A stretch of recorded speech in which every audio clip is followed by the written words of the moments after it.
Do I need to press this? Go live? Oh, yeah, probably. Oh. Hello. Hello, everyone. Can you guys hear us? Sorry for the technical difficulties. Hello. Been trying to figure this out for the past 10 minutes.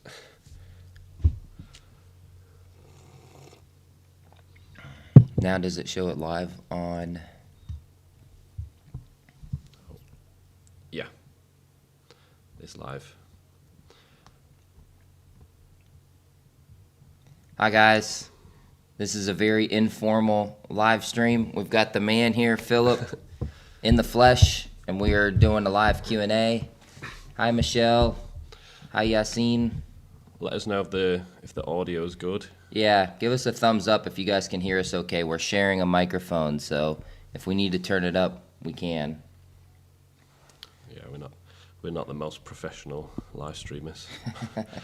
Took us 10 minutes to figure out how to get it started. Yeah. Ooh, we've got somebody, Luxinda Swirl Resin Tumblers. Tumblers. Oh, yeah. In the chat. That's one thing we want to talk about is the new tumblers. But we want to give everybody a couple minutes to get in. So if you guys have some questions, we're just going to post it here to let everyone know that we're live. And maybe that'll get us a good crowd. And then we're going to just have a live Q&A. We'll do a chat. We've got some updates to share, some big news in the world of merch.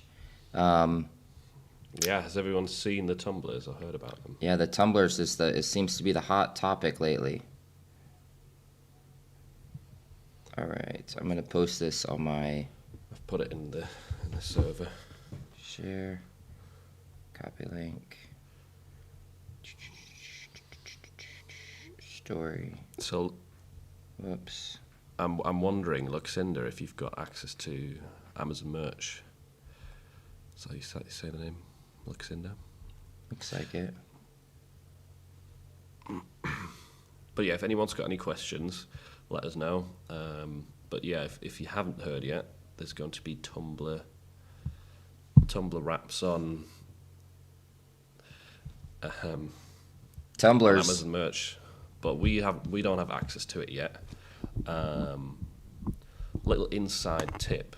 Scoot in a little. They said they can hear me better than you. There we go. Little inside tip.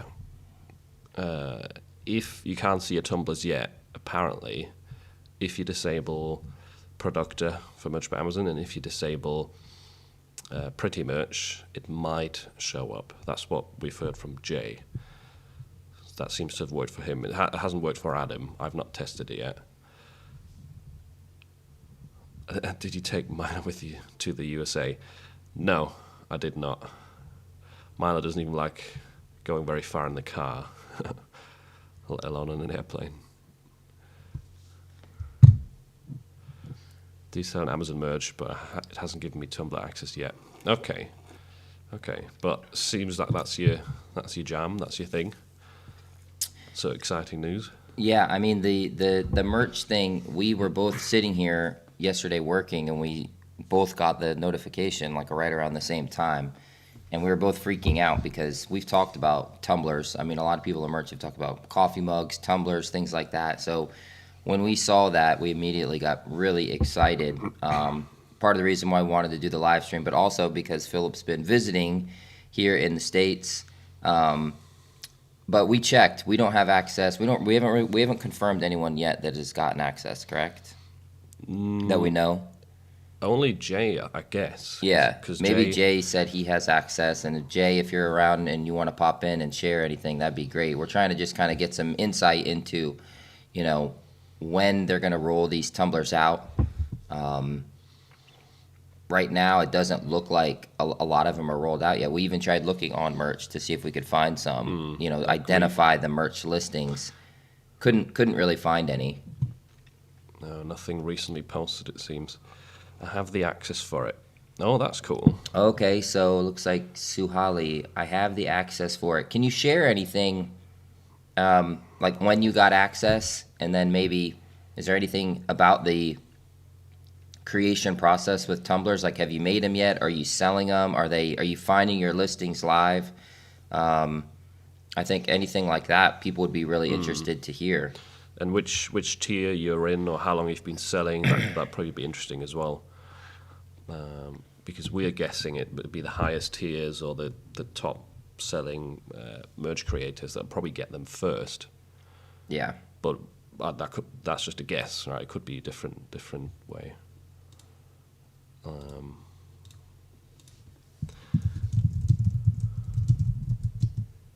We're also curious if what you're doing with the new colours on t-shirts and hoodies.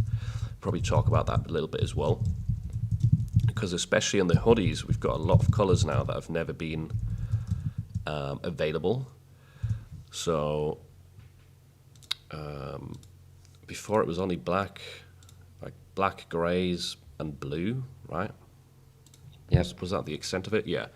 And now we've got all these additional colours, light blue, we've got yellow, we've got pink, we've got all sorts of new stuff. So I feel with going into winter, there's going to be some opportunity there as well to just sell something that stands out in the search results, really. Yeah. Yeah, I mean, the colored hoodies are always a big seller during Q4. And if you guys aren't, taking advantage of that, you should. I have a couple designs I create specifically for hoodies, and then have some ad campaigns that are, hoodie only. And then now with the new colors, yeah, I mean, there's an opportunity there to maybe try and tap in on the new colors and create designs that are optimized around certain color hoodies. So that's one of the things that we've been sort of brainstorming and are excited about. It's been kind of a dry spell from merch for the past couple years. Yeah. We really haven't gotten any big new products. Really I don't even know what was the last thing they did, merch release? Was it just the marketplaces like Japan or something? The last thing they did is destroy everyone's listings with the colours. Yeah. So, I mean, it's only really been bad updates, hasn't it, recently? That's true. So it's exciting to see some good changes. Someone was saying on my Discord server that they found the tumblers and hats in the code. I think hats has been in there for ages, I think. But I've heard that too. now that the tumblers are out, hopefully the hats are not far away. We'll see. Yeah, and the tumblers, Philip and I have been looking at them a little bit, and we do have some info, and you just dropped a video on your channel about it, right? Did that go live?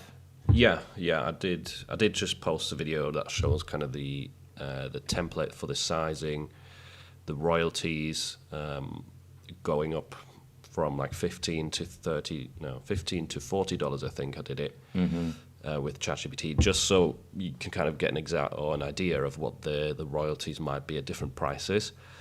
And I'll show a few examples as well of designs I found on Amazon that are they're not from Amazon merch, but they're kind of the same Tumbler that we're going to be selling through merch, it seems.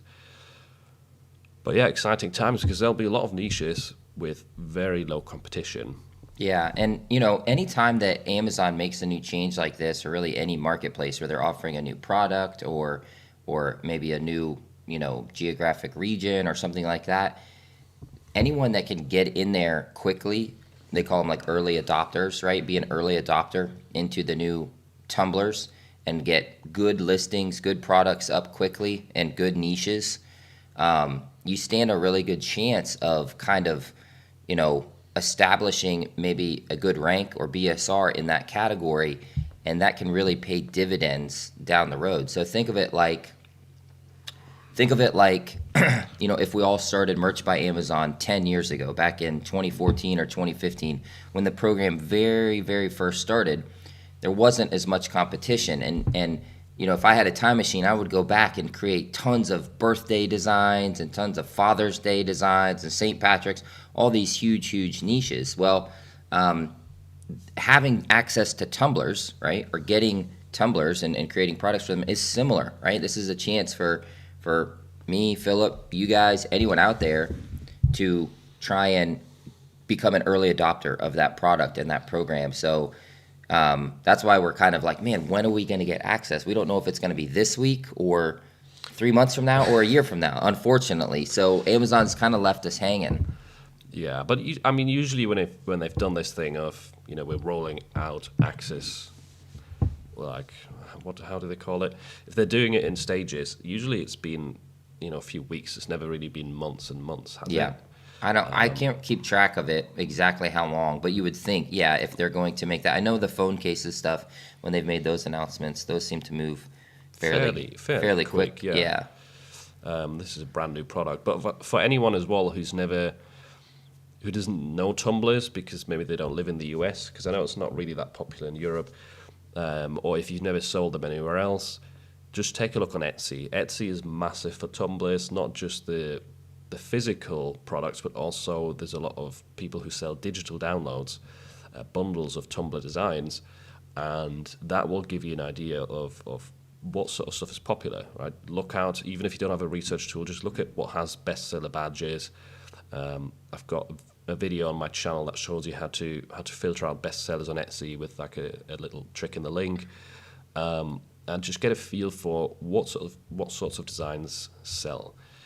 One thing I saw yesterday is just tons of stuff with names, like personalized names, which I know we can't personalize our products on merch, but you can just upload designs with lots of different names on them if you have the slots, for example. But yeah, even if you imagine being early to a big niche, like whether it is gaming, dogs, cats, any big holiday like Halloween's coming up, I'm sure. I think there was some really good designs on Etsy that are already selling pretty well for Halloween on tumblers. Zazzle has designs as well for Tumbler wraps. I don't think Redbubble or TeePublic do, but yeah, do a bit of research. So check the marketplaces that are already selling tumblers to get an idea on what kind of. And so it's Zazzle does. What else? Etsy. Zazzle, Etsy, and I could see Society6 maybe doing it, but I'm not certain. Just look what's ranking. If you type in Tumbler, look what's ranking like at the top, or funny Tumbler, Halloween Tumbler. All right, there's some questions I think coming in. Yeah, and you guys, if you guys are watching or if you have questions, just go ahead and start throwing them in the chat. We'll go through them as we're kind of bouncing around and changing topics and stuff. So if you have questions about merch or any of this kind of stuff, or just if you have a question for Philip or myself, just throw it in the chat. This is supposed to be kind of informal, but we want to definitely share some info with you guys. So let's see. So Suhali says he just got the access yesterday. It looks like at $20.99 you earn about $2.94 as a margin. So they're available in colors of white, black, and brushed steel. This is the tumblers. But what's interesting, and this is something that we haven't really specifically confirmed, but the tumblers we think are going to be full color prints, right? With that little gap at the top and bottom, but yeah, the rest looks like it's fully wrapped around. But there's what we don't really get, and what would be interesting to hear from you, Sahil, is there a gap in the printing? Because the template kind of shows a checkered of area, and the FAQ says there's a gap. Yeah. In the middle. Well, it sounds like there's a gap in the middle where it doesn't seem like where it's not. Right. So the printing area, it's from what we understand, it goes around the entire mug, but somewhere on it there is a margin, a section where that pattern isn't connected. Probably somewhere back here in the back or something. So you kind of have like, a left side, a front side, and a right side, or you could wrap all three. But there's always going to be a little gap there. We think that's the case based on that was on the template, right? It showed that template and the FAQ. And the FAQ. Page, it says that. The reason that's significant is if there is a gap, using something like an all-over print, like a pattern, seamless. Yeah, like a seamless pattern design, would look probably horrible or not very nice if there's too many gaps around the design. But if there isn't, if you can completely overlay that print area, all the way around, that would be pretty good for patterns as well. Right. Which opens up, it kind of like the phone case patterns. Seamless patterns aren't something we normally put on T-shirts. No. But phone cases, you could put seamless patterns, right? Pillowcases, you could. right? Seamless patterns, I believe. Pillowcases, yeah. In other words, it had that whole large print area. So depending on if that gap is there and how the upload process and how it looks, that kind of opens up potentially another option if a seamless would work. But because we don't have access, we're not sure. Let's see what else the chat is saying. Is it? Okay, add to cart Nikki. I think you're asking about Amazon influencer. So you're asking about the new promo with the hashtag this or that. Honestly, I'm not part of that promo, so I really don't know, unfortunately. Okay, and then let's see what else. I'm not even part of the program. Luxinda said, I saw one Amazon Tumbler review that said it looks like a wrapped sticker. Not very impressive, but it will be full color. Okay. Interesting. Yeah. Is it going to be a sticker that they put on it? I don't know. It didn't really say much about the actual print, did it? Right. But I saw that on my Discord as well just then.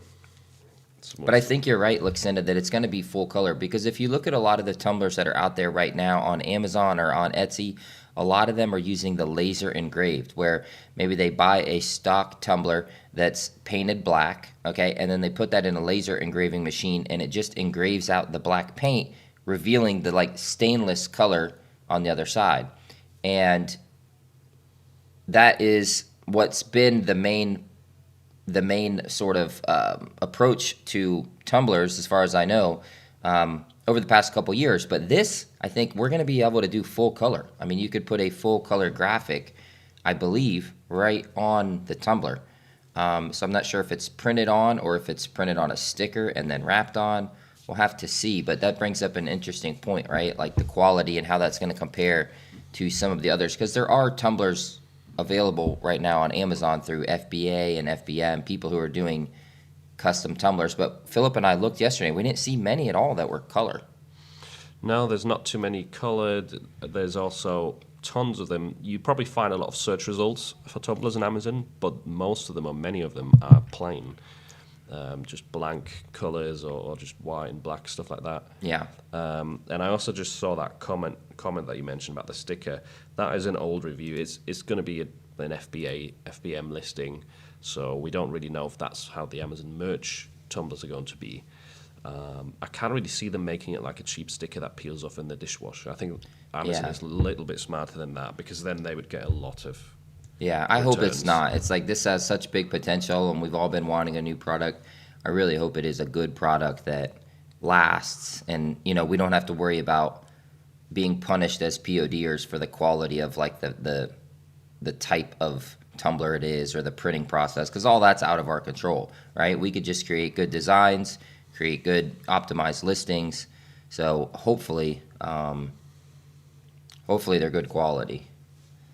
What else we got?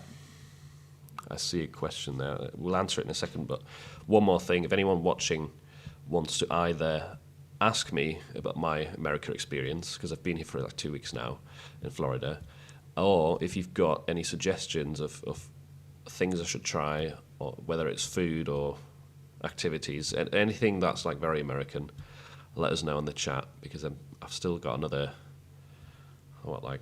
30 hours. So I can still fit in a lot of. Well, we've done a lot. You've gotten in some good food, right? What's been your favorite you've tried so far out of all the junk food and American fast food? Is there any favorites? That steak was pretty good. The chicken fried steak. Yeah, that was pretty good. Yeah, Philip had chicken fried steak or country fried steak, which was that's an American staple, very tasty. In Texas. Yesterday's, to be honest, most of it was great so far. Tried pretty much every flavor of Pop-Tarts. Yeah, Pop-Tarts. Those are another classic. He's been crushing Pop-Tarts, which is great. What else? You had ramen? You'd never had ramen before, right? Yeah, ramen was pretty good. That was not my favorite meal, but it was good to try. Very filling. Yeah. I used to always mispronounce that in the videos. Ramen. Yeah. And we went to Vid Summit too. I'm wearing my shirt. So Vid Summit, we went to Vid Summit last week when you were in town. That was a big YouTuber summit that was in Dallas, Texas. So that was both of our first time. But But that was an interesting experience as well, because that was like 2 days of YouTube workshops and info sessions and guest speakers, Panels. panels. Yeah. I mean, it was a really, really big event. It was pretty well done. It was put together pretty well. Really cool venue. And we did that for a couple days. We met a few other YouTubers. We met Juna. Yeah, we just finally briefly, met Juna unfortunately, in but- person. We didn't get a picture. We Yeah, feel so we got to- terrible out there, or feel so terrible. We went all the way out there and didn't get a photo with Juna. It was a really busy event, and it was difficult to find like people that we knew. Yeah. Lots of different workshops in different places. So yeah, we don't blame Juna for it, but yeah, we got to hang out with Cassie Yep. quite a bit. You might know her, as well as Bailey, who sells digital downloads. And yeah, Oh, and we did a meetup too. oh yeah, the Orlando meetup. We did an Orlando meetup as Yeah. well. So this is a tail end of Philip's trip, but we've been doing some stuff, and he's been to Orlando and Texas. We've met some people in our space. We've talked about a lot of different strategies, right, with the print on demand space, and how many different ways you can go about finding success, right? And that's probably a good takeaway or tip for you guys is probably if you can try and make friends with anyone who's in this space, that can give you a leg up, because just having that dialogue about different updates or Yeah. different ideas to make money or add an income stream, whatever it may be, just having someone to like go back and forth with, that is super valuable. We noticed that at the Vid Summit because we were in between loads of people that were doing print on demand and YouTube, and it was just a constant flow of like ideas, and it's really useful. So I know it's difficult to find these kind of people probably around you in Yeah. person, but there is lots of like Facebook groups, Discord groups. Yeah. So if you can, be active and contribute, you probably will make some friends with time. And most people in these groups, if you have a question, you can, or if you want to reach out to them, just send them a DM. Most people are really nice Yep. and helpful. And yeah, just And you've got a Discord that's very active. yeah, my Discord is very So- active. Philip's got one that I'm in his Discord, and it's very active. There's a lot of great stuff there, but there's tons of other groups, and there may even be some local print on demand related groups or meetups in your city or where you're located, because networking and chatting with other people and bouncing ideas, that's the one thing that is really missing or a little bit harder to achieve when it comes to these like remote entrepreneurial style jobs, right? Where it's very easy to work from home behind your computer, and you really don't ever have to leave. And that's the benefit. I think a lot of us like that, but at the same time, it's a really good idea also to collaborate and to try and network. We learned so much just from the people at the Orlando meetup. Yeah, exactly. And that was only like 5 or 6 people. And then when we went to the YouTube summit, then we're meeting with YouTubers, but we're also meeting with other Cassie and that crew, Bailey and all them, about print on demand and their Etsy focus. And then we met other people that are doing TikTok and Etsy, and there's so many different ways. I feel like there's more ways to enter POD now than there ever has been. Oh, With yeah. all the different, because I see some of you guys saying, you're waiting on tier ups, maybe you don't have slots. You don't have to just sit there stagnant. You can pivot, right, and test out some of these other platforms and marketplaces. Many of them are new and still being developed. For example, Amazon Seller Central, you can now sell with Printify, which means you can offer custom products with Hello Custom. That's been a big topic kind of over the past 2 weeks, or kind of a new thing that's arisen, and never been really possible for print-on-demand sellers to offer like custom T-shirts, custom tumblers, whatever it may be, through Printify on Amazon. Then there is the whole TikTok thing. So TikTok now integrates with Printify, and the good thing there is, as far as I understand, Adam probably gets it better, but as far as I understand, you don't need an audience. You can put up T-shirts and you can reach out to people with an audience and offer them a deal or a free sample, commission rate, and a lot of those people with a big TikTok page, they might be like teenagers, and for them it's like an opportunity to make an easy buck. They just wear a T-shirt on a video, show it goes viral, and then you get a lot of sales. They get their commission, everyone's happy, Yeah. And this is a completely new model. So someone's putting the questions multiple times there. We'll get to your questions. There was one further up about tier 100. Okay, I'm yeah. Akram is asking, he says, I'm in tier 100 with ads. What is your advice for me this Q4? Well, if you've got ads at tier 100, that's really good, right? That's lower than that's normally we hear about. So that's great. I'll give you my 2 cents, and then Philip can jump in. I would say if you're in tier 100, you probably have a few shirts that have sold, or maybe your best sellers of your portfolio. I would start with running just some basic ads on those, some basic auto campaign ads. So maybe that's a couple shirts. I would create a basic lottery campaign and just run some auto ads. Start off with a low bid, maybe in the 10 cents range, 10 to 12 cents range, give or take, and give it a week or two to kind of see what's working. And then if you have maybe some Halloween specific, some seasonal specific for Halloween or Thanksgiving or Christmas, maybe run some ads with those. But if you're new to ads, don't jump in too heavy or too aggressive at the start. It's better to kind of learn the ad ecosystem a little bit, but you should absolutely experiment if you have some ad budget available, because Q4 is a great time to get sales on new listings. More people are going to be shopping, and if you can get a BSR or get a couple sales during Q4, then there's a better chance of them selling year round because it already has rank. It already has some sales velocity. Philip, what were you going to say?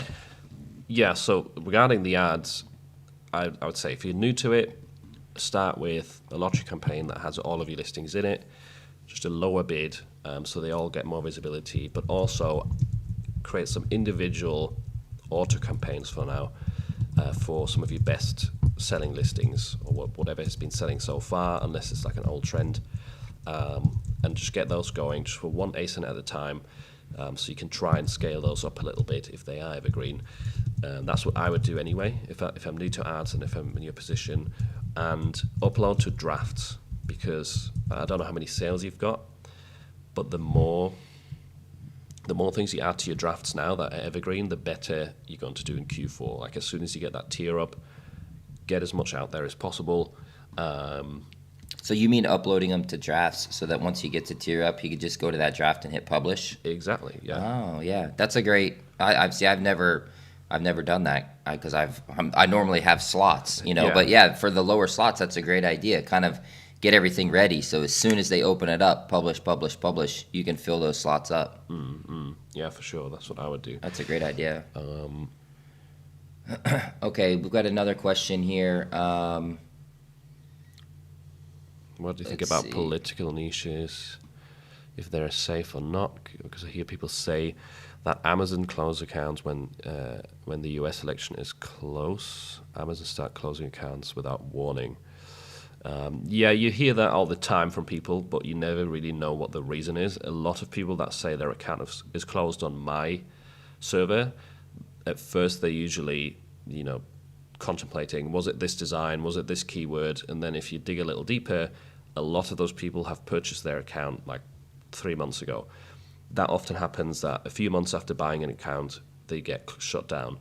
So I wouldn't always believe like people's reasoning, because Amazon doesn't tell you the reason in most cases, and people are just speculating. You don't know what the true reason is for account closure. Yes, politics niches can be risky, for sure, on Amazon. That's always been the case, and it is mostly the controversial topics. I know that's a very broad thing, and it's like very subjective, but it's like you can, I think the political niche in general is safe. I mean, there's tons of designs in the political niche. However, you still have to follow the terms and conditions within that. So you can't like glorify violence, right? You can't talk about tragedy. You have to be careful if you're specifically targeting like an individual with something that could be seen as maybe insulting, right? Yeah. There's some certain language in the terms and conditions. So, I think yes, the political niche is generally safe, and there's other videos out there you guys can watch if you're unclear on whether or not someone's, in political office and whether or not they're eligible, or if that's open, right, to use their name and likeness, because when they're in office and when they're out of office, you have to be careful. But there's other videos. But generally speaking, the political niche is safe, but that doesn't mean that you can still put anything you want on a t-shirt, right? You still have to make sure that whatever you're putting falls in line with those, the terms and conditions for apparel, designs. I think the reason a lot of people get caught out with politics is because it is in the nature of social media to, attack the opposite side and kind of have very toxic content or phrases that insult the other side. And that then being transferred onto t-shirts, that's not okay.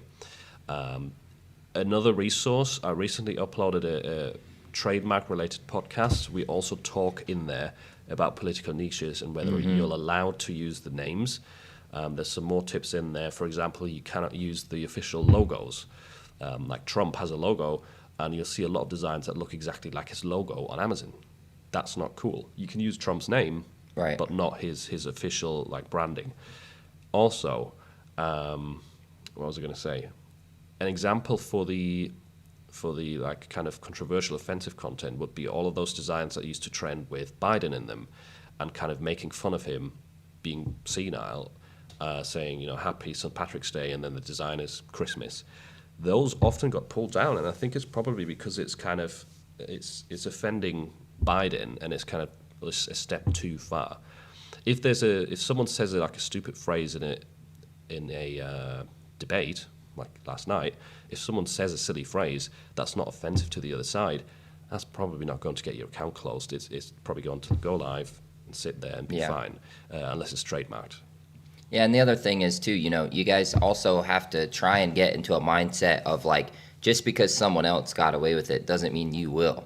Amazon is not so precise where they're applying their either takedowns or infringement strikes or whatever across everyone equally. I mean, there might be someone who got away with some design that they shouldn't have, but that doesn't mean that you will, right? So think about that. Anytime you're creating these designs, try not to compare it to other people and instead focus more on, hey, is this safe for my account? Is this worth, putting up there for my account? And the longer you're in POD, I feel like, this is me anyway, the longer you're in it, usually the more careful you are with that, because every year, every month that you're still in the program and you're uploading designs, you're building a portfolio, you're getting momentum, you're building a business.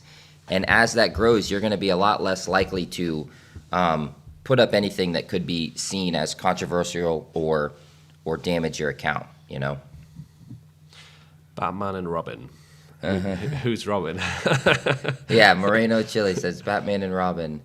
Solomon, please give some good tips for beginners. Ask us a more specific question, Solomon, and we're happy to help. But you got to, what specifically are you having trouble with? Where do you need help? That's a very broad question. Yeah. Simo said Amazon should add more products like mugs and stickers. I would love to see mugs. I think mugs would be another cool one if they added those. I also think that trucker hats would be another great one. Yeah, I've started wearing them. I've been Americanized. Yep. Philip's got the trucker hat. So yeah, I think the POD market is, if it's in terms of products with Amazon, it's really just getting started. Think about how many other POD products there are on Redbubble or some of the other bigger platforms. There's tons. So Amazon is still in the infancy stages of products, and I think that we're hopefully going to continue to get more and more. All right, what else we got? Moreno's asking if we've tried Shopify yet. We have not. Actually, we've been talking about that. We've been watching Chris's course. Yeah, Chris Heckman. We're still not through it. We keep getting distracted by all these updates and shiny objects. New colors on hoodies and t-shirts. New products on Amazon merch. Yeah, just in the past week, we've gotten all these new colors, right? Which is its own. We could make our own little video or show about that. But then now the tumblers, right? And then there's the other stuff we mentioned earlier, right? There's Printify now integrating with Seller Central. There's Printify now integrating with TikTok. and the potential to do TikTok short form content for apparel or POD products. So yeah, there's a lot going on here right before Yeah. Q4 when we're already busy, right? Where everybody's kind of, feeling that Q4 is literally just around the corner.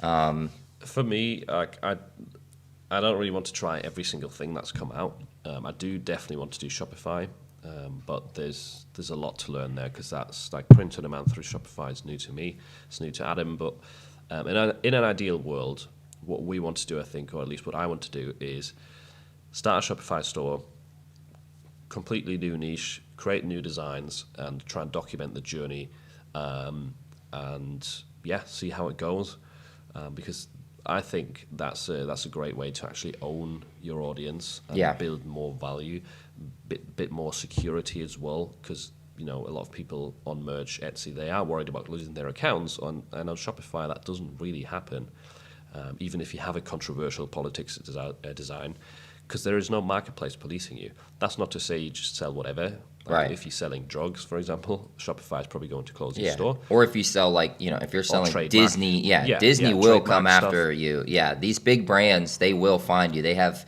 teams of people out there that are protecting their trademark. But to your point, it's not a marketplace terms and conditions like Amazon has, where there's many specific, even profanity. Like you could have a Shopify store with profanity and no one's going to come after you. There's no rules on that.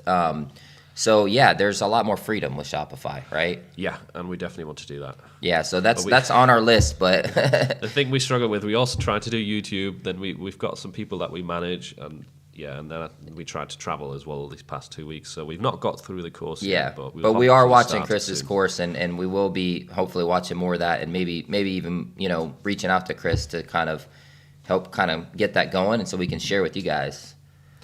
Anyone knows the trademark class for ceramic Christmas ornaments? I do not. I don't. I haven't sold. I don't sell the. Do you do the ornaments? I sell them on Etsy. I've heard those do really well during Q4. I know someone that sold them locally, like at the mall here, and she did really, really well. So, but that should be fairly easy to look up. I think ChatGPT or, what's it saying, 21? Yeah, apparently it falls under 21. It's probably.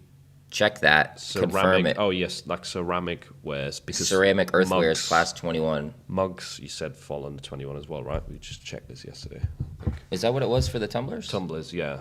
Tumblers Could be. And mugs, I think. All right. What else we got? Hi guys, I have one question regarding products selling specifically for 2024 with the 2024 year in the design. Is there a way to promote the 2025 version of the design in the 2024 product? Which platform? Yeah, if you're talking about, and then he said maybe changing the brand title of the 2024 version. How do you guys go about this kind of design? Thanks. I think it depends on the platform, but with Amazon, which is where I sell, there really is no way to promote a 2024 design for 2025. Most people, what I know, they would just upload a 2024 design, and then they would upload a 2025 design. Two separate designs, targeting two separate keywords, but I don't think there's a way to the only way cross promote. The only way to link them is the brand name. So you're on the right path. I'm just thinking there's two options. Either you make your brand name click for the 2025 version, and then some people might see it. It is very small in the listing. Or you just generally have a brand name that says, year themed designs or whatever your niche is, niche plus year designs, and then hopefully people will click on the brand name and they will see the range of different years that you offer. But it's not easy to do that on merch. Unfortunately. I would say with merch, what I usually do is just design. If I'm doing a design that has something with a year in it, I usually scale out 1 to 3 years. So I might make, the design and then make a 2024 version, 2025, and even a 2026. If you have the slots, you could throw those up and you put them under the same brand name like Philip's talking about. And, Amazon's usually pretty good, I feel like, about sort of showing the relevant design, right? So, for example, if it's 2024, they're usually pretty good about showing the 2024 design. That's probably the one that's going to get clicks and sales. But then that will fall off once 2025 comes. And if it's a good design, a good category, then the 2025 should start to, take off or get clicks and sales. But is there other platforms that you could do what he's asking? Shopify. Shopify, yeah. That's where you have the most control. On Etsy, That's Etsy true. You can, Shopify. On Etsy, you could put it in the description if you have like an old design. Well, no, actually, on Etsy, you could even just change the design or add it to the listing as an option if you wanted to. That's a little bit fiddly, but you could literally have a thing. A customization option? Yeah, well, you could do that too. Customization as well. Yeah, there's a lot of ways. But to do it on he did Etsy. clarify he's talking about NBA. NBA, So with that, there's really not a lot of options in that sense. No, unfortunately. I just saw something. How do you guys find time to do so much? I cannot upload more than 1 to 2 designs per day. Do you check all terms for automatic uploads? All terms? MC, we're reading your question there. How do you guys find so much time? I cannot upload more than 1 to 2 designs per day. Do you check all terms? So, everybody has their little tips and tricks on how they, manage things, and it's always relative. You may think we're doing a lot per day, but comparatively to someone else, we may not be doing much. I think it really kind of depends on where you prioritize and what kind of, time frame you have available. If you're working full time or if you have kids, or other obligations, family, things like that, you may not have as much time. So it's really about maximizing or creating time and then just prioritizing. Philip's, just in the past couple weeks that I've been hanging out with Philip here in the States, he's very, you're very, very disciplined with your YouTube, right? You obviously prioritize that in terms of your scheduling, your editing, right?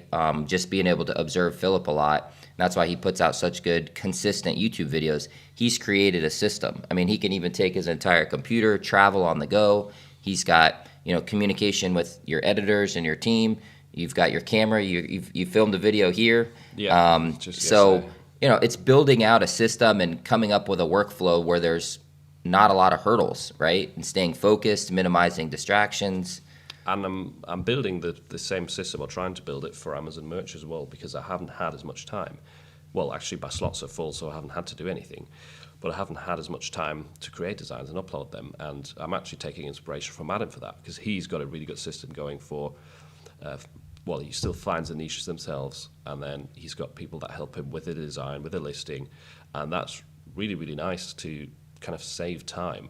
And be able to focus your energy on other stuff as well, like YouTube. It definitely helps that we don't have a job, right? We are full-time. This is our full-time job, so 9 to 5. Right. But if you do have a job, or if you have limited time, look into Atomic Habits, for example. I've done a bit of content on that in the past as well. There is definitely a lot of ways to not just find more times, but also to be more focused and get more done in the pockets of time that you have. I think a big part of being able to do more is oftentimes just silencing distractions. Yeah. That's a huge part of it. It's like distractions and staying focused. I mean, there's distractions everywhere, like our phones, the TV, like just around us all the time.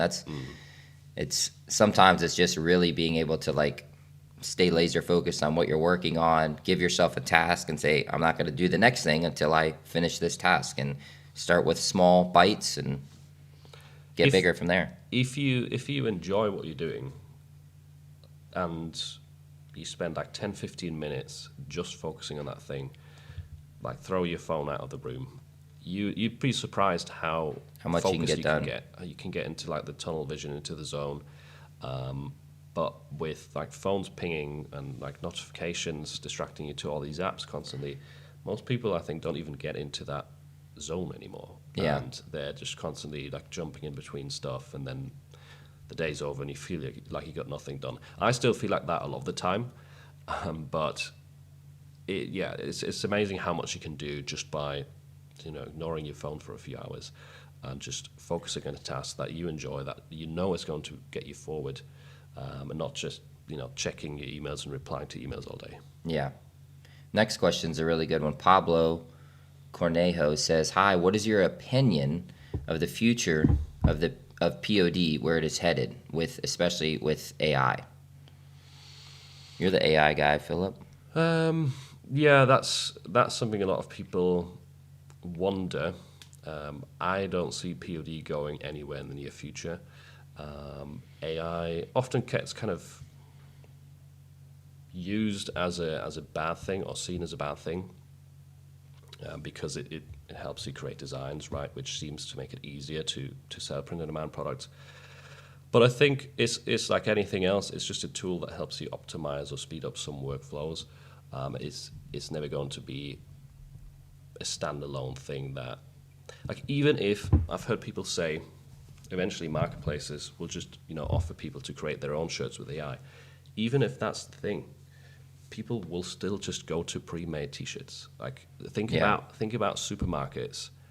You've got traditional checkouts with people, and you've got automated checkouts where you can do the work yourself and scan stuff. And yeah, in some cases it's quicker to do that. But the majority of people are still too lazy. They'd still rather have someone else. Do you even have those here? Yeah, we do. Yeah. Most people would still rather go to an actual person and have them help with the checkout process instead of scanning stuff themselves. Because even with AI, you have to do a lot of work yourself. It's not just click one button and be done. Right. And still, in a year from now, it won't be. In 2 years from now, it won't be. Yeah. I can't see it getting to the point where it's just like, yeah, you click a button and it's a done T-shirt. Even if it was, a lot of people would rather just click on a listing that's there, that's pre-made, that's been sort of hand-picked for them by the designer, by the marketplace, without having to mess around with prompts to get the right result. Right. Yeah, I share similar, right? I don't think POD as an industry is going anywhere. I think it's a fantastic business model, and more companies, even outside of the traditional POD space, are going to be adopting the POD model. Because if you go back just even 10, 15 years ago, companies were having to buy inventory, right? They would have to spend money up front for whatever it is that they were printing, right? It could have been T-shirts, but it also could have been just swag merch like koozies or keychains, right? Now you have all of these print-on-demand options where companies do not have to spend upfront money on inventory. They don't have to spend storage on inventory. So I think POD is going to spread to companies that aren't even in the apparel business, right? But as technology catches up to be able to print customizable things on different product types, I think that's going to open up more opportunities. I think the AI thing, the only threat or caveat I see with AI is that as these AI tools continue to develop and be out there, it's going to make the competition on these marketplaces increase. Because now somebody, if they spend a weekend watching some of Philip's AI videos, by the end of the weekend, they can use these tools and probably start to create some really good designs. So, for the barrier to entry is going to be smaller with these AI tools. But to Philip's point, there's people out there that just, they're skeptical of AI. They don't like to use the tools. They don't want to learn them, right? And they're not going to take advantage of those features, and they're going to still just want the old-fashioned add to cart.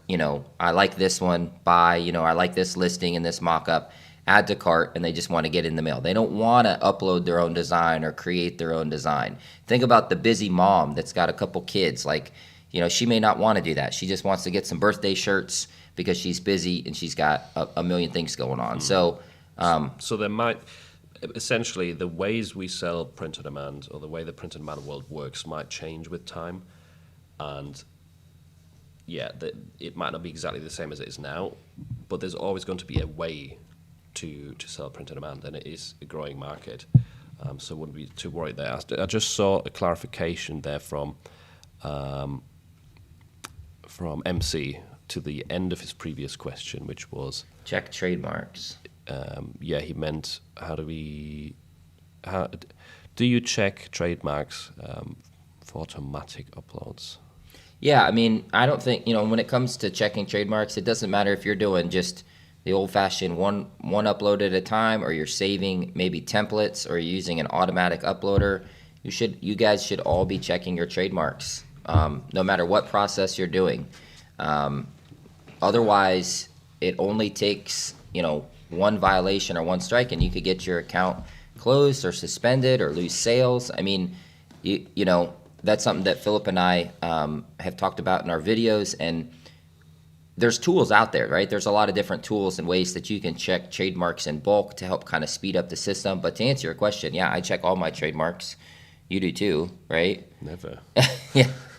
Yeah, we never check them. We just blindly upload, right? I think what it probably means is, well, automatic uploads can be two things, right? It could be using lazy merch or flying upload, merch titans, or it could be that feature where Amazon automatically uploads. Yes. Where they apparently, they take responsibility for your trademarks. Yeah. When it comes to flying upload and those things, I usually check the trademarks for my listing first in Productor before I hit like publish in flying upload. And I don't know, it's tough to say. Basically, I'll have a base listing. I'll check that for trademarks, and then I won't really deviate from that very much for the rest of my designs that are in flying upload. And then I'll do a test upload. Most of the time, I just upload to t-shirts first, for example, and then once those have gone through, I will then push onto the other products with flying upload. You can do that very easily. So, do I check trademarks for every single listing? To be honest, no. But most of the time what I do is scalable designs with spreadsheets that I have already pre-checked. So I know all of the keywords in that spreadsheet for the different niches, they are clear. And then as long as that base listing is also clear, the combination of them should be fine. I hope that makes sense. And if I upload specific designs for a niche, like if I just have a set of 10 designs for something new to test it out, sometimes I'll just quickly, do them manually, and then I'll check every single one for trademarks before I hit publish. And the automatic upload feature from Amazon, you can't really check those unless you go into each one afterwards, and yeah. But that setting, they've said that any... They've said, do we trust them? I don't know. Yeah. A lot of people turn that off because they don't want to have any issues. What have we got there? Recently uploaded a lot of notebooks on KDP with the same interior and different cover. And after that, came to know about this on YouTube. It is not allowed, not anymore. Should I delete these books? Do you know anything about that? Yeah, a little bit. I mean, I recently uploaded a lot of notebooks. Yeah, same interior, different cover. I think Amazon cracked down on that past couple years because so many people were just flooding the marketplace with like super low content stuff. If what you did is specifically been prohibited by Amazon, I would delete them. Me personally, I mean, unless they're maybe none of them have sold, right? Just delete them and then repurpose them, right? Create either whatever it is you need to do, a different cover or a different type of interior, I mean, Amazon is starting to enforce these things, and if the question is, should I leave all of these up and maybe hope to get a few sales but risk my account, or just take them down and do it the right way, I would suggest take them down and do it the right way, for sure, because you may do this and get all this work done, and then you get a violation for those books a year from now or down the road. So I know they are being more strict on that. I think you can still upload some low content stuff, but you have to make it a little bit more unique than that kind of bulk duplicated basic interior. Pablo, wait, we've missed some questions. I think we've got a lot of new ones coming in, so thanks everyone. Yeah, keep the questions coming, guys. One from up there is for Amazon FBA and Printify. Do we need to register a brand? I don't think you need to register like an official brand or like a trademark or like a company or something like that, but it is a little bit fiddly setting up the whole Amazon FBA thing, the Seller Central account. You need like a GTIN exemption. I don't know if that's exactly the same as registering a brand, but yeah, you have to go through a few steps there. I can't remember how to do it. I've done it before. It took a while, like a couple of weeks to figure out. But yeah, there will be videos on that. The best person to ask is probably is it Steve from Hello Custom, because he is the person who helps out with the personalization aspect, so he'll know for sure how to get actually started with Amazon Seller Central. Then I had some more questions down there. How many designs to upload per niche? How many? Yeah, depends, right? Do you have a go-to there, or? I would say my go-to minimum is 10, right? So, because just the kind of system that I've worked with my designers is kind of like these batches, and they're always in groups of 10. So 10 would be a minimum, but for example, if it's a niche that I already know, or I have a lot of ideas, or I know there's a lot of design variety I can make, I'll go up to 50, right? So I'm usually somewhere between that 10 and 50 range. Now I'm in tier 100,000. I have a lot of slots, so I can afford to do higher batches. I've talked to other people that go as high as like 80 or 100 per niche minimum is what they do. But a lot of that depends on the size of the niche and how many slots you have and kind of your workflow. If you're designing everything yourself, that may be different. But I haven't, usually I would say it's somewhere in that 10 to 30 range, sometimes up to 50. What about you? I think it depends on different factors. So obviously it depends on the speed of how quickly you can design. If it takes you if it takes you an entire day to create 2 designs, then your number's probably going to be different than ours. It also depends on the potential of the niche. So I often base it on how much potential do I see in this niche. If the BSRs are not that strong, but there's still fairly low competition, then I might just put 10. If I see a lot of low BSRs and the competition isn't too high, I see a lot of potential, then I'll go straight in with like 20 to 30 designs. Yeah. It does depend on that, but it typically ranges from 10 to 30 for me, based on potential. If it is a scalable niche, then I probably do no less than 100, usually 100 to 200, sometimes even like 400, 500. With scalable niches, it's different because it's easier to create the designs. And again, that's the thing that it's more useful if you have a lot of slots. Yeah, I agree. Yeah, But generally speaking, I think it's a good idea for you guys. I do think it's a good idea for you guys to sort of try and wrap your head around of, instead of thinking, oh, this niche in one design, kind of like a 1-for-1, try and think of it like for a 1-for-10 or a 1-for-20, right? Where you're maximizing. If you're already going to take the time to research a niche, maybe you're already going to take the time to either create some templates or customize some templates. You've already done like the lion's share of work. So why not scale that out or try and expand it instead of, one design or a few designs? How can I turn this into like 10 or 20 variations? And I know there's a lot of videos out there. I know Juna's done some good videos on this where you can take a design and it's quite easy to scale it out. So you could have one design that's your normal, original design, and then you could create a second design by just adding, say, for example, a distressed effect to the entire design. Now you have one regular and you have one distressed design. And you can continue to do that with other effects, changing the colors, changing the color patterns, like a black, maybe a dark colored graphic design and font for a lighter shirt, and then doing the opposite and doing a lighter color design for a darker shirt.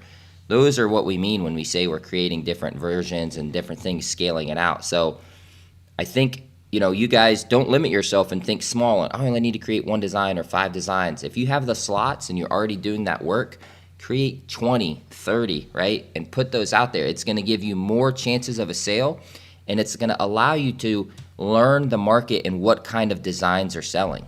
So even now, Philip and I, after doing this for many years, we're still constantly testing new design types and new styles, because you never know when that style or design type is going to sell. And that's another data point that we could go, oh, they seem to like this style. Now let me apply this to this niche or this area, right? So think big. And you guys, if you have the slots and the time and you're doing that, really try and crank out a lot of variety, because you're going to get so much more back to make decisions off of. Yeah, and the amount of designs per niche also increases once you start getting sales in that niche. If you notice, the 10 designs that you've posted are giving you sales, increase it to 30, increase it to 50, to 60, whatever. So that's another side note there. Do sign-in and removals affect accounts standing on merge? They probably do to some extent, but I can't see it being like a big impact, because they don't send you an email to kind of warn you, this has been taken down, don't do it again. Maybe they don't even have an effect. Like, I don't know what the exact thing is here. We never know. Amazon doesn't tell us, but I can't see it having a big impact. What about you? I don't know. I mean, we haven't heard anything. And honestly, the silent removals thing, I just sort of I feel like caught wind of that the past year or so when on Productor I noticed, you get the notification, and then I checked and I did have some that were just gone. Never got an email, no idea why. So why do they take it down if it's a silent reject? If it's not, if it was a trademark or copyright, surely they would email you like they do normally. So what is the reason for a silent removal? I think one example would be if your design quality is poor, or If it just doesn't meet their standards, it's not necessarily if it's not necessarily the content policy, but the best practices. The best practices, if you infringe on those, they're not going to send you an email like, hey, by the way, this design didn't print as well. That's just one of the reasons that it could be, or something that's been misspelled. That's another common thing that happens, where Amazon eventually, notices that, and then they take it down, but they're not going to really penalize you for it. And sometimes it's just maybe niches that are not allowed, but it's not really a bad infringement, so they just pull them. But with that Productor, you're right, you wouldn't even know. You wouldn't even know. So I can't see that being a negative impact on your account, really. I mean, I don't know of anyone, or I've talked to anyone that says I've gotten in trouble or I've lost my account or something like that due to silent rejections. Probably want to avoid them, but it's hard to avoid them if we don't really know why we're getting them. And when you get up to like many, many thousands or tens of thousands of designs, sometimes it can be hard to even keep track of like, wait, why was this design even taken down, or which one was this, So it's another big kind of unknown area, but we've all get the silent removals from time to time. So I wouldn't overthink it too much. Just continue to try and create good designs that follow the terms of service and best practices. Have you guys noticed a drop in sales recently? It ebbs and flows all the time. That's a constant question that I see. That's a constant question that I ask myself. Has there been a drop in sales? Yeah. It never goes away. The main thing is try and zoom out, and if your curve looks like this, you're doing well. Right. Always, if you zoom into these curves, it will always look like this. You'll always have ups and downs. In the if you're looking with a magnifying glass, you can't avoid that. I've had some slow days recently. I've had some good days. My August was worse than my July. These things happen. It's normal. Right. But if I look at the year over year, it's like this. Yeah. And that's a good point. Try not to, like Philip's saying, try not to look at things in too short of a time window, because it's really easy to jump to conclusions or make knee-jerk reactions. If you're looking at things in only like that week timeline, it's really tough. I mean, you could have one or two bad days, but still have a fantastic month. You know what I mean? Or you could have one or two bad weeks and still have a fantastic quarter. So, and it also depends on what niches you're in. You said, have we noticed a drop in sales? I might be in the back to school niche heavy, and August could have been my best month ever, because that's like a huge month for back to school. Whereas Philip might not be in that niche at all, and he just had an okay month. So, it's good to kind of get pulse and tabs on the market and sort of industry. But I think most of us agree that this transition from August into September and kind of starting Q4, there is a bit of a lull there, generally speaking. I've always experienced. But right about now, mid-September, right, is typically when maybe some cooler weather starts coming in, where maybe you're going to get some better sales on like hoodies, long sleeves, things like that, cooler weather up north. But then also where you're possibly going to get some of those fall designs, right?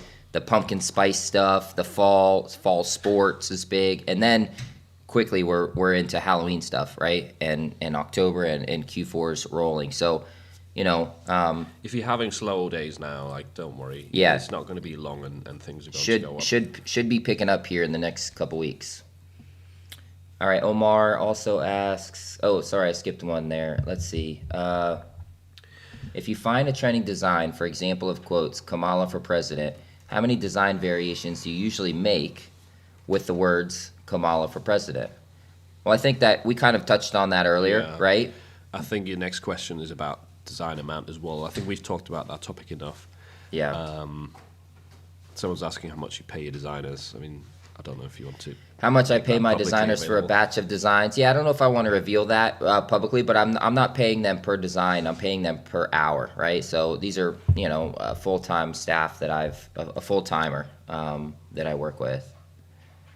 Okay, MC said, in the beginning, is it common that your ad spend is high? It is my first ad campaign for Amazon, spent $60 this month, and I only made 4 sales, around $15 royalties. Does the algorithm learn with time? Well, yes, the algorithm does learn with time. So we can confirm that the Amazon algorithm and the ad campaigns are generally learning, right, about your product and what kind of search terms are showing that product and giving it impressions, and then which ones are resulting in clicks and sales. So it does take some time. And yes, usually at the beginning, if you're new to ads, right, you're still learning about how much to bid and how to optimize your campaigns.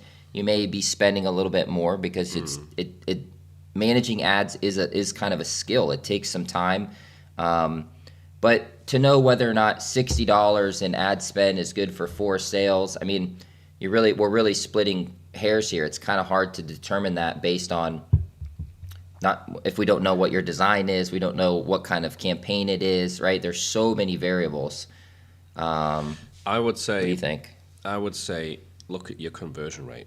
That is not shown on the dashboard, but look at how many clicks you've had for those $60, and then compare it to the sales. Right, you've had 4 sales. If, for example, you've had 40 clicks and 4 sales, that is a 10% conversion rate. That is actually not too bad. Whereas if you had 80 clicks and only 4 sales, that's a 5% conversion rate, which is not great. The lower the conversion rate, the more likely I would be just to turn off that ad campaign, because it's not profitable, it's not converting well, which means that people probably don't like the design as much, or the people that find the designs at the moment, it's not really resonating with them. And then, yeah, in that case, you probably want to move on to another design with the ads. You can try and lower bids and try and optimize it that way. Try and bring down the ACOS, because at the moment I'm guessing your ACOS is quite high with that campaign. But yeah, it is normal that if you're starting out with ads, you're going to have some campaigns that don't do well, and you have to kind of work out with time. Like, I still have campaigns that are not doing well, and I'm optimizing them over time and trying to get to a point where they are profitable, where they make sense, or where I turn them off and move on to the next design. It's an ongoing process, but at the beginning that's probably harder than it is if you've been doing it for a few years. Yeah. I would recommend, it depends how new you are to this, maybe check out the Tamaz method video just to get a bit more insight into the whole conversion rate thing. If you're brand new, I wouldn't really try out Tamaz yet, but it might help give you some extra information on top of what you know right now. Do you have access to tumblers? How much do these typically sell for in the US? We don't have access yet, but from what we've been seeing on Amazon, it's usually around $20, $20 to $23 maybe. Yeah, the pricing strategy or structure that they recommended was kind of like a base price of $20.99, and that's just under a $3 royalty, and then it goes up from there. Wasn't it about 15 cents per jump? Yeah, 14 cents. 14 per cents. extra dollar of price, which is terrible. Yeah, so for every dollar you raise your Tumbler, you get an extra 14 cents in royalties. So that's a little bit of a low jump and a little bit of a strange pricing structure. But we did check a lot of the a lot of the Tumblers that are on Amazon right now, FBA, FBM, they seem to be in that $20 range. And I mean, you've been saying that if you buy a blank Tumbler in a store here, it's like $15, $20 already. Yeah. If you buy these are the steel insulated tumblers, like the Yeti version, right? Even just a blank one at the stores, those are still, $15, $16. That's with no printing on them or no customization. So I think the right price range is going to be in there, but we're going to be rest assured, as soon as we get those, we'll be testing that, right, to find what kind of prices we can get sales at, what's a good price range there. And kind of comparing that to the other marketplaces as well. If you haven't seen my video yet, I posted this morning, I kind of showed the list of what price point, which royalty do you get? Because if it's always changing by 14 cents, you can work it out quite easily. So you can see, what would it give you as a royalty at $15.99 or at $39.99.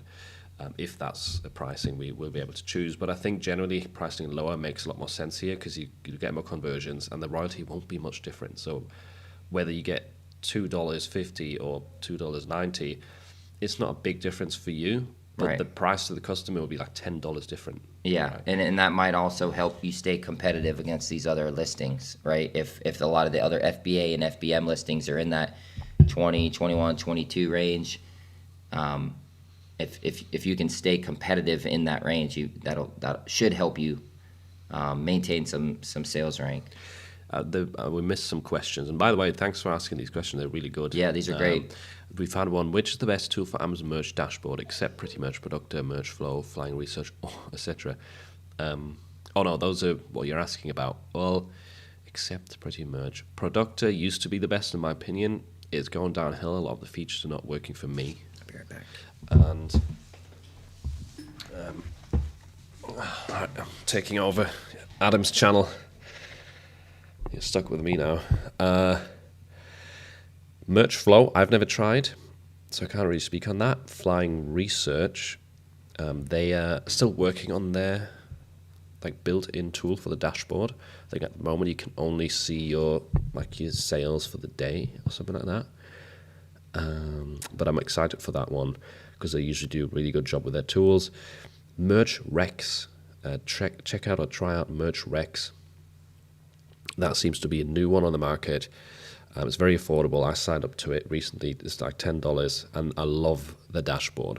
I think some of the dashboard looks nicer than Pretty Merch, and they also have features for editing, filtering, designs, products. I don't know if you can export spreadsheets yet. They're still at the beginning, but yeah, Merch Rex looks pretty cool. Potential there for sure. What's the best way to approach the research for creating designs for the Tamaz method? How can I see the bestsellers without using paid tools? That's a good question. So the best way right now is probably, in my opinion, and we'll ask Adam about this as well, is you just go to Amazon, ideally with an Amazon filter, so you can use the merch research tool from Merch Informer. That's just a free website. You go on their homepage and it's one of the drop downs. I think it's called Merch Research, right? Anyway, so you want to filter out just the merch products, and then you can use Productor once it's loaded to sort by BSR, and then you should see the lowest BSR products in whichever niche you've entered, or on Amazon right now if you've not entered any niche.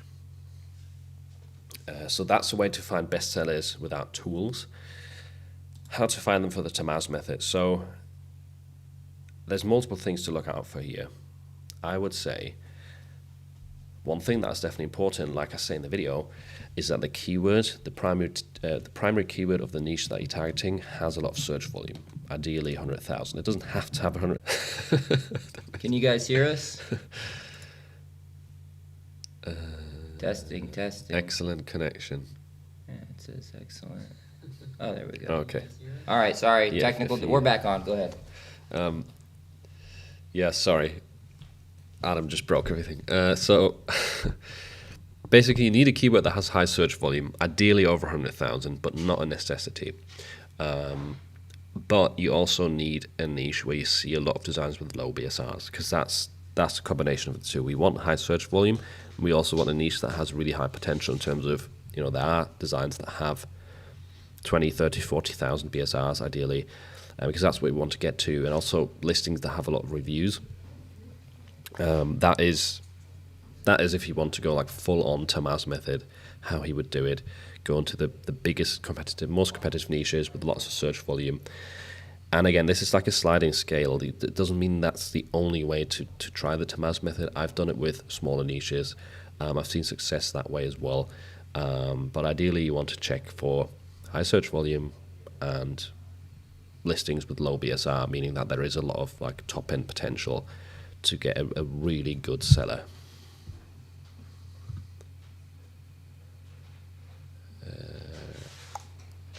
Do you guys delete all designs that don't sell? If my slots are full, yeah. If my slots are not full, I just leave them up. So I have actually been deleting some stuff recently because I want to upload more. But as you know, tier ups are very, very few and far and few between. Mm-hmm. I'm trying to enter that product with Printify, Amazon integration, and lottery campaign would be good. Yeah, I mean, you could try a lottery campaign with that. You get access to the console through Amazon Seller Central as well, or you can advertise your ASINs from there as well, I'm pretty sure. So it's worth trying if you've got the setup. Oh, someone asked something that you might be good at answering. What's the best way to approach the research for creating designs for Tamaz? How can I see bestsellers without using paid tools? Like that part of it. How to find bestsellers without paid tools. I mean, it's kind of a boring answer, but directly on the platform that you want to sell in, right? So if you're selling on Amazon, you can go into Amazon and you can look at the top 100 of any category. So you can look at the top sellers and Oh yeah, I totally forgot about that. And novelty clothing, and you can find exactly the literal top 100 selling shirts. A lot of those are probably going to be brands, Disney, Star Wars, Marvel, stuff like that. But just going on the platform, and if you want to search for a top seller in a niche, right, that's maybe not part of that huge top seller 100 group, type in the broadest keyword that you can for that niche, right? So if I wanted to find the top selling fishing shirts, just typing fishing t-shirt.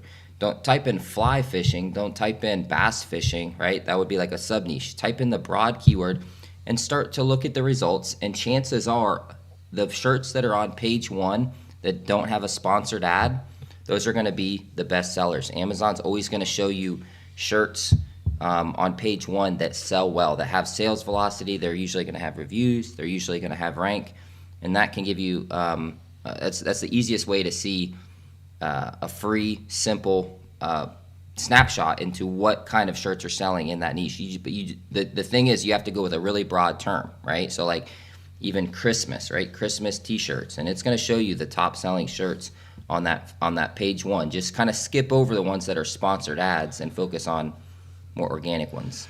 I've got a side note to that in a second here, but just a quick reminder, because I see Steve, you're watching now. If anyone's got suggestions for things I should do while I'm still here in the US, or things I should try, specific food, let us know. So yeah, Steve, if you're still watching. And a side note there, if you don't know how to get to those categories, because they are really good for the Tamaz method, actually, I totally forgot about that. Just click on any Amazon merch listing, scroll down a bit on the listing page, and you'll see the like novelty t-shirt category or boys t-shirt category.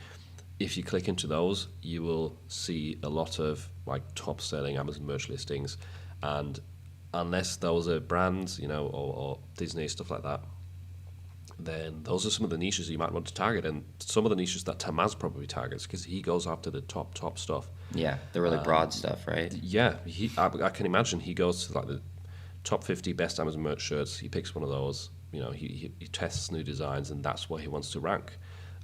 So if you want the true Tamaz method, that is it, basically. Do you like Messi or Ronaldo? Do you know those two? Or? Yeah, I know both of those guys. If I had to pick one, I mean, I'm not like the biggest football fan, but of course I know who Messi or Ronaldo is. I don't know. I like them both. I don't dislike either of them. I respect them both. They're both amazing soccer players, I don't really care that much for either of them. They're great footballers, but yeah. I've never been like a diehard Messi or Ronaldo fan, so I don't really care. Yeah. They're both impressive in their own way. I don't know. All right, but we like those. You guys feel free to ask some more questions like that. It helps break up the chat a little bit. So Steve said, does Pretty Merch have similar upload features as Productor? Templates, CSV files for bulk uploading, etc. I don't think so. Do they? Pretty Merch? Do they have an uploader component? No. I don't think so. I think Pretty Merch is kind of more of dashboard, and then they have the research component.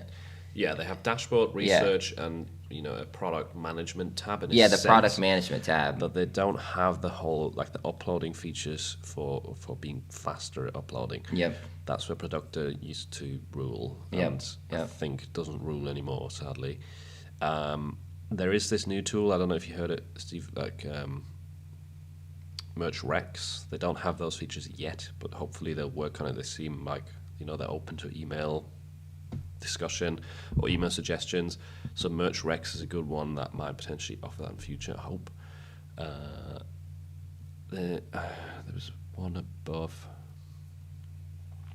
Do you people used to work as a full-time job before PewDie? Did we do that one?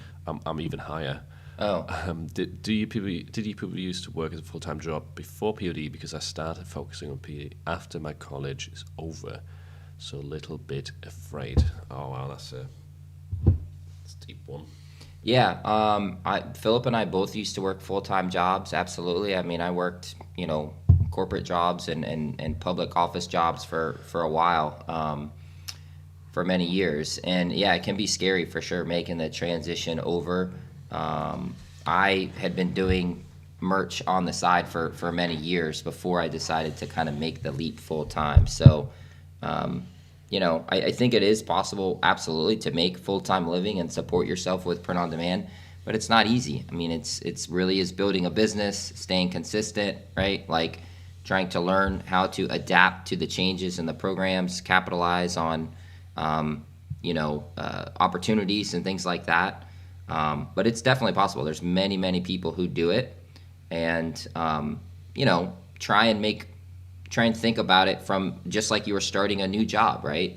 It's not gonna be successful overnight. It's gonna take some time, but you did similar, right? You were full time and then switched. So I switched pretty abruptly, and I wouldn't really recommend the way I did it. But there's two things I want to say to you here. Is number one, if you don't have savings and like you would need money to survive, if all you were doing is POD right now, then yeah, look into like a part-time job maybe. Like definitely don't be silly and just do this for a year without any income and starting at zero. That's probably going to be very, very difficult, and you might get into some debt. But the second thing I want to say is what we talked about yesterday is you only regret the things you don't do. So if you're afraid, like you have some fear there, but you really want to do this, you really want to try this, do it, man. Like figure out a way to do it. Most people, they do it next to their work. Look at Juna. Juna's been doing it next to 9 to 5 up until just a couple of months ago. Yeah. I know Steve, who's in the chat, he's doing print on demand next to multiple jobs and a family, and he's been doing really, really well. He loves doing it, so that definitely helps. But if you're in the same boat, if you really like this idea, keep working at it. And even if you have to sacrifice some income from a job, if you want to do a job part-time and then still focus on POD, do it. Like worst case scenario, in half a year you just go full-time if it's not working. But if there's a little risk involved, and you're afraid, like I'd still go for it. Yeah. I mean, all good decisions should be a little bit scary. It's always going to be a risk, like Philip said. But before you do make that leap into full time or on your own, you really need to have like an honest conversation with yourself if you can really envision yourself doing this every day, right? Because with merch and merch by Amazon, it's typically not a 8 to 5 Monday through Friday. Philip and I, sometimes we work late at night, we work weekends, holidays. 3 a.m. I went to 3 bed a.m. yesterday. Yeah, Philip's been up editing videos like all night. I mean, so you really have to ask yourself, is this the kind of lifestyle? Is this where you want to pivot? And can you envision yourself doing it for a long time? Because especially early on, you're going to have to put in some long hours and long nights and things like that. But it's totally possible. I'm very fortunate and happy I made the leap. I think you are too, and countless other people. So anyone can do it, but it takes work and a commitment to making it happen. Things that are worth doing are rarely easy. Exactly. Yeah. Put that on a t-shirt. Probably already is. There's a funny one there I just saw. Where was it? Tamaz is better than Messi anyways. Yes. Love that. Agreed. Put that on a shirt. No, don't do it. Don't put Messi on a shirt. Stacy asked a question. She said, is it best to compare, this is going back to when we were talking about, looking at sales and are they up or down? And she said, is it best to compare year over year? I tend to compare the same month last year, not the previous week or month. I think it's kind of all the above, right? So, anytime you're looking at a short window, you're maybe not getting all the data. I think it's common to, how did I do this August compared to last August? But then you may want to look at, how did I do this quarter 3 compared to last quarter 3? And then you look at year, right? And usually as you zoom out, the more truth is going to be revealed about the pace and trend of your business, right? Whether that graph is up or down. You also have to kind of put some context in to when you're comparing. And this is something that I had to kind of tell myself, because I compared some of my sales to last year, maybe it was the year before. But for example, like that was a couple years ago, Amazon stopped merch during COVID, right? For 45 days. 2020. Right? So like you have to have some context there, because if you compare that quarter to a previous quarter, chances are it was way off, right? And then it could be adjustments to royalties. It could be some of the niches you're in. So you got to have some context to look at the data, but personal context. Maybe you were working a lot more back last year because you're in between jobs, and now this year you go, wow, I'm only putting in half the time. Well, if your sales are still the same and you're putting in half the time, technically that's a win, because you're having to spend less time on the business, right? So I think I look at all the above. I take a look at a week snapshot, but then I'll quickly zoom out, and I'll even look at how I've done over the past 5 or 6 years. What about you? What do you look at when you're kind of looking at your progress or metrics? So on a day-to-day basis, I probably just look at like daily sales, and then occasionally I'll actually look at compare it to the next year. Usually when I feel demotivated, when there's been a slow day. Yeah. And then you kind of zoom out further.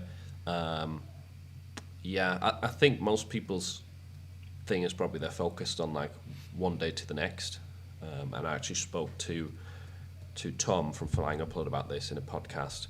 I've got a separate video about what he calls or what he said is a recency bias.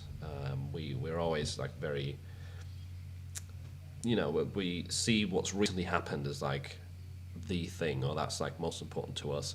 And meaning if your sales are going down in like the past 3 days, you think that's, you're doomed, that's the end of your POD business. But you're going to find that through anyone's journey, like happening all the time. So again, back to the earlier point, like zooming out is usually better. Yeah. Better for your sanity and better to show your overall progress. And you guys know your business, right, better than anyone else. Like, I don't know how much time Stacy is putting into the business, or I don't know how many designs she's uploading, how much she's spending, is she outsourcing, right? So you guys know your business better than anyone else. Try to avoid comparing to other people out there. I know it's really hard to do because many of us share our results and share our successes and wins, but everybody's path is different, right? And only you really know, like, are you putting in maximum effort? Did something come up that maybe caused a down dip? How do you recover from that?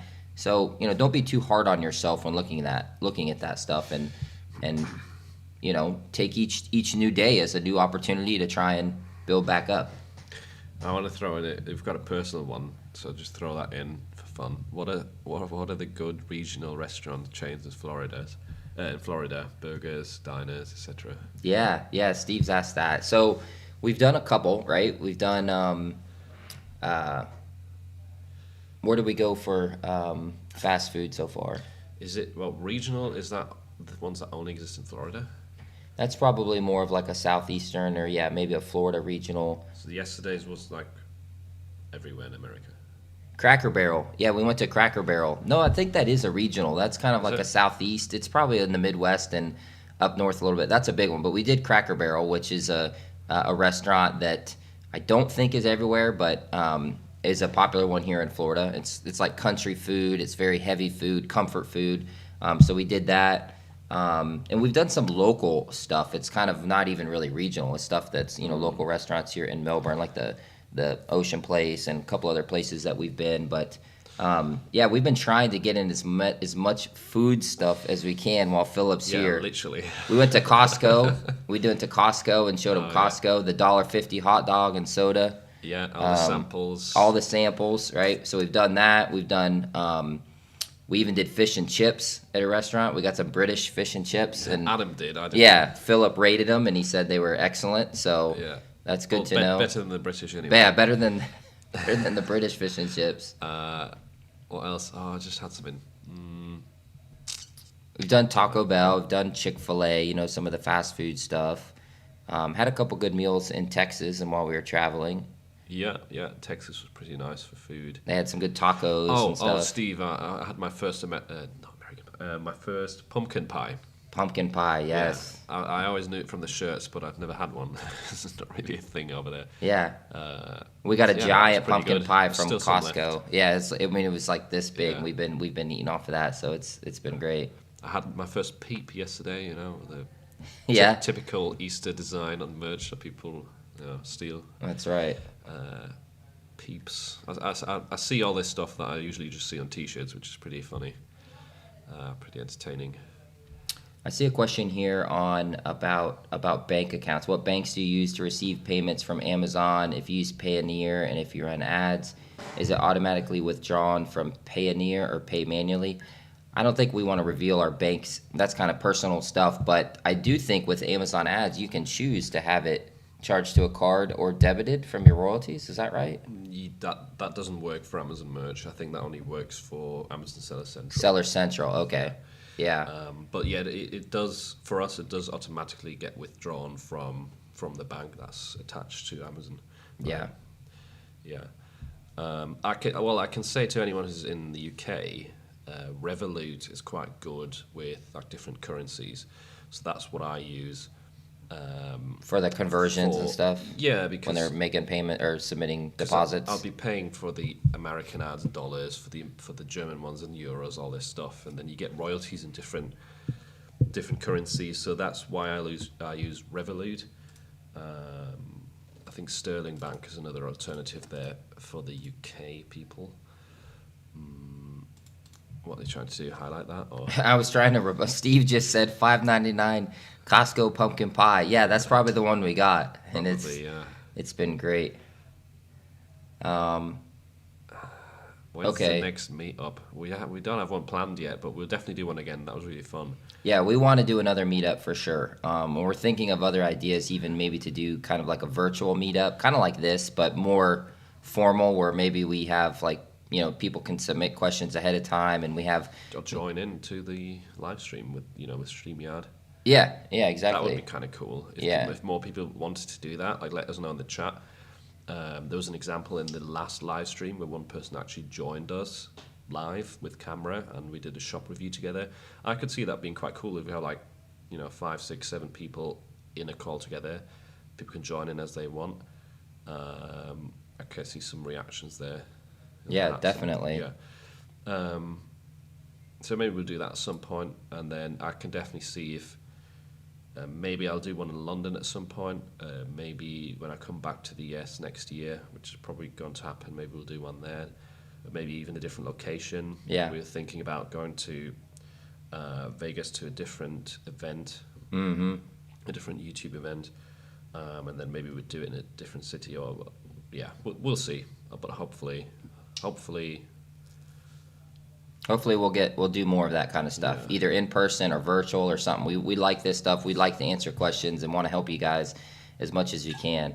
Mob Shock asked a question. Did we already do this one? No. Okay, Mob Shock asked, are you already preparing for Q4 specifically for Halloween and Christmas? Yes, we are, right? I mean, I think this you're is... doing loads. Yeah, I have a lot of Halloween designs, and I'm pretty heavy in October related niches. So October's a good month for me, and I've been uploading as much as I can, and I think most people are preparing for Q4 right now. I mean, it's literally practically here, and most people are getting stuff, trying to fill their slots and get designs out there.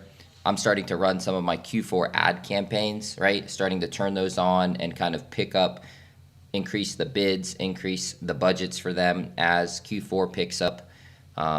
So yeah, we're absolutely preparing, and you guys should be too. It's here. It's practically here. I'm mainly preparing with evergreen stuff. I don't do too much seasonal. I have some old Halloween designs that I've started to sell. Even some Christmas stuff has started to sell already. But yeah, I don't really upload too much specifically for those events. Then someone said, I'm concerned to use these automation platforms once I need to insert my Amazon merch password. Does that make sense or a nonsense scare? One thing I can say is that when flying upload, you don't need to put your password. You can always log in yourself if that scares you. I don't know what it's like with other tools like Merge Flow. Do you need to provide your password for that to work?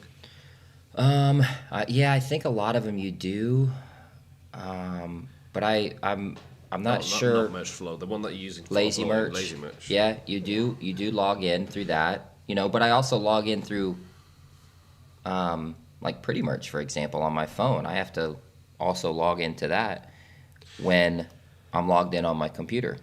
The thing is, even if they had the passwords will be encrypted, I'm pretty sure. But even if they had your password and your login details, there's still two-factor authentication, right? They're not going to get into your account, unless you confirm it via a text for them.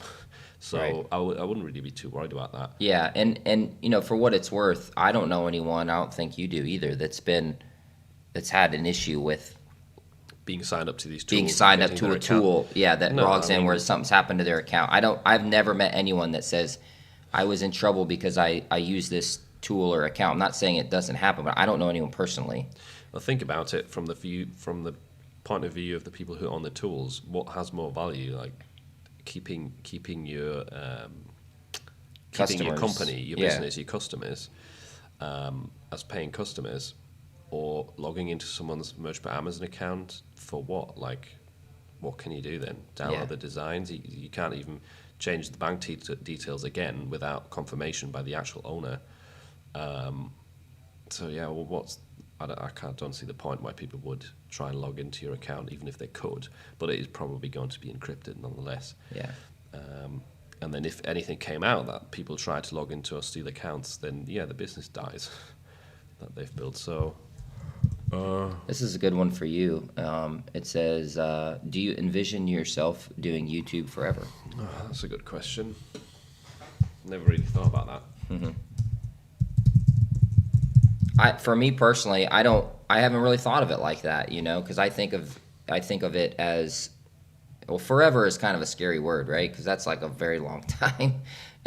It's not that I wouldn't want to do YouTube. I like YouTube and I want to do it, but I think of it more of like, it's a platform or a business tool. And YouTube's ultra popular right now. 20 years from now, it probably will be too, but there may be something else by then, right? So I think of it more of like, YouTube is absolutely, video content is the future. YouTube is the vehicle to do that, right? It's more and more people are getting on YouTube every day, so it makes sense, right? If you want to be in this content creation space, you're going to be on YouTube. It's the biggest platform for like streaming video content, even above Netflix now. That's what we learned at the conference anyway. And to me, I definitely see myself being on there for a long time, one way or another, because YouTube's always been a big part of my life since I've been like 10. Yeah. Will I be on there forever? I can't see that. I mean, things change, interests change. Yeah. What I was doing 10 years ago is so different to what I'm doing now, what I'm interested in now. And I have no doubt that's going to be the same in 10 years from now. So no, I don't see myself doing it forever, but probably for quite a while. You guys have any other questions for us? We're going to probably wrap it up here in the next few minutes because we've been going for almost 2 hours. If you're still in the chat, please give this video a like. It really helps other people who couldn't make the live stream. They can go back and watch this and even read the comments, and they may find some benefits from some of the questions and answers. But if you guys have any questions, we'll hang out for a few more minutes. We're happy to answer anything. And anyone who's come over from my Discord or from my channel, make sure to subscribe to Adam because he's going to start uploading regularly now. Yeah, thank you. Yeah, Philip's been trying to help me get into the YouTube mindset so I can be more consistent. And we kind of have the inverse. He's got the YouTube, system down. I've got my Amazon merch down. Now we want to share tactics and stuff so that we can. I'm still quite manual when it comes to Amazon merch. Well, that sounds stupid. I'm using Flying Yeah. Upload all the time, but I've still been creating more all the bigger designs. process. I've been designing everything myself mostly, Yeah. and not really outsourced too many of those steps. And if I had, I could Create do more, work, do more, yeah. PhD related work, because a big focus of mine is YouTube now. Yeah. But yeah, and it's true. You've got kind of the inverse. You need to figure out the system behind YouTube, but you figured out the POD system. Okay, we got a question here. MC said, one recommendation for someone that has 900 slots to fill and not a lot of design experience. Do you think it is worth to hire a designer or spend time and learn design? That's a good question. If you're new, so you're maybe tier 1000, you have 900 slots. I would even me, someone that uses designers, I still understand designing concepts, right? I still have designed myself. I still design myself today, just not in a scaled out capacity. So I do think it's important you learn some of the fundamentals and you experiment with some designing yourself, because it's going to make you way better prepared to train someone to do that for you if you're hiring or outsourcing. But on the flip side, there's also AI, right? There's all these AI tools right now, and Phillips, I'm sure, can speak to that and has a ton of experience on his YouTube channel, videos talking about that.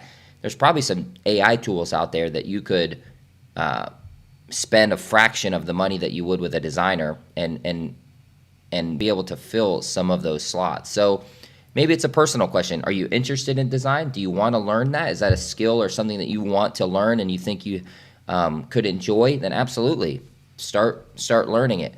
If you don't have the time at all, and you just don't have any time and you want to be able to just tell someone, Or if you don't enjoy it at all. If you don't enjoy it, yeah, then absolutely hire someone, So it doesn't have to be a one size fit all. And I've done all of the above. I've designed myself, I've hired designers, I'm starting to play with AI, and I still use a combination approach. So, it's kind of a personal question. How much time do you have? Where do you enjoy? Where do you want to spend the limited time that you have? Do you want to make your own, or do you want to use that time managing a designer and hiring outsourcing, things like that?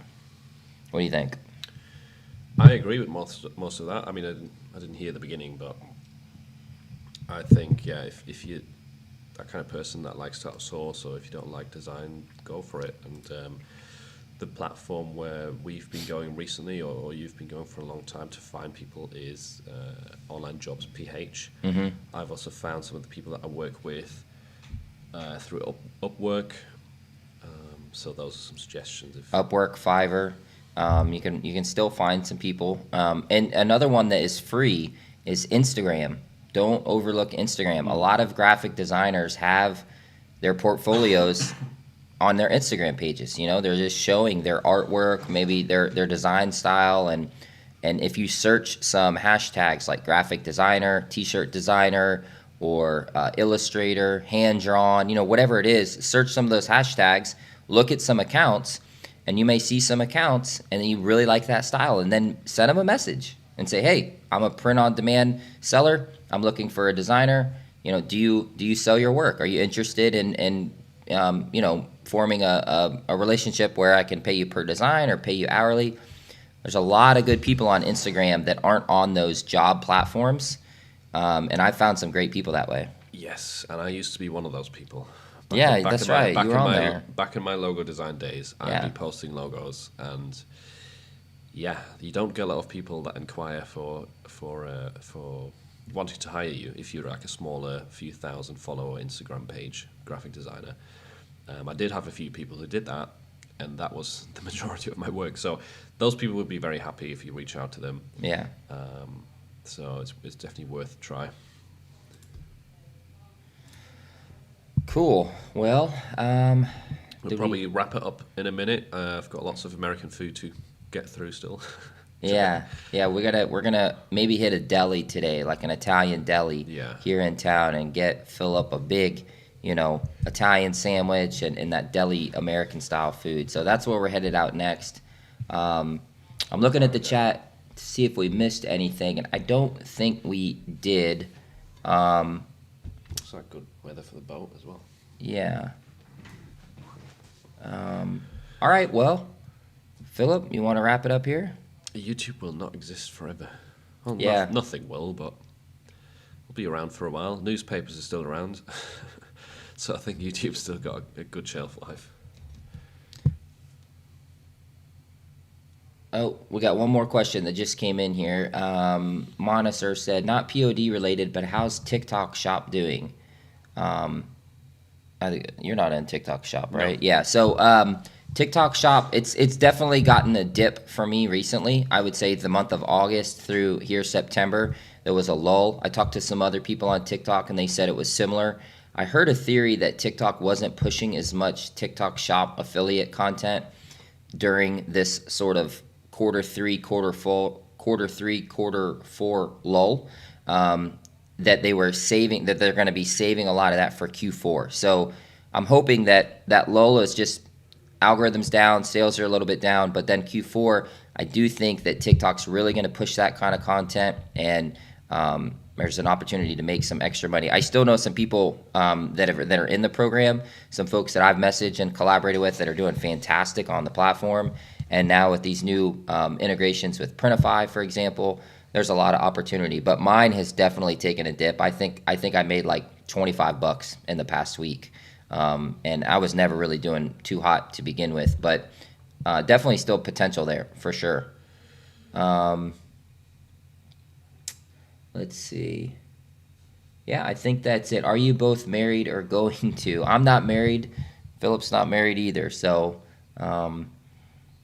Going to get? Going to? I don't know. Time will tell. Is YouTube going to be around? Is Philip going to get married one day? Who knows? Well, It's never been a priority in my life. Yeah. Getting married, but. Anyway, well, thank you guys so much for coming on. Be sure to get this video a like, please, and you can obviously follow Philip's YouTube channel, subscribe to him. You also have a newsletter. You also have a Discord. Yeah. His Discord is fantastic, by the way. If you guys aren't in there, you really should get in his Discord. It's one of the most active POD Discords I've been on. It's free. There's tons of good discussions. How many have you been on? Yeah, I was gonna say not that many, but I've been in other Discords that aren't as active anyway. Okay. So we appreciate you guys. This was just meant to be a fun, informal chat. And I hope you guys are doing well. And I'm sure we're going to be doing some more live streams and stuff on your channel in the future too, right? Yeah, the Print on Demand Council is going to come back soon. I'm back in the UK soon, and then we'll get that back up and running. And maybe we'll do an e-meetup hangout sort of thing. Like we discussed. So exactly. Looking forward to that. Thanks a lot for watching. Great questions. Yeah, great questions, guys. Don't forget to subscribe to Adam if you've come from my channel and you haven't done so yet. He's got a lot of really good niche research content that you should probably check out.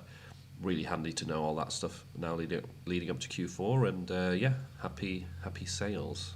Happy sales, guys. Talk to y'all later. Bye-bye. Maybe that needs to click end stream up there as well. End stream. End.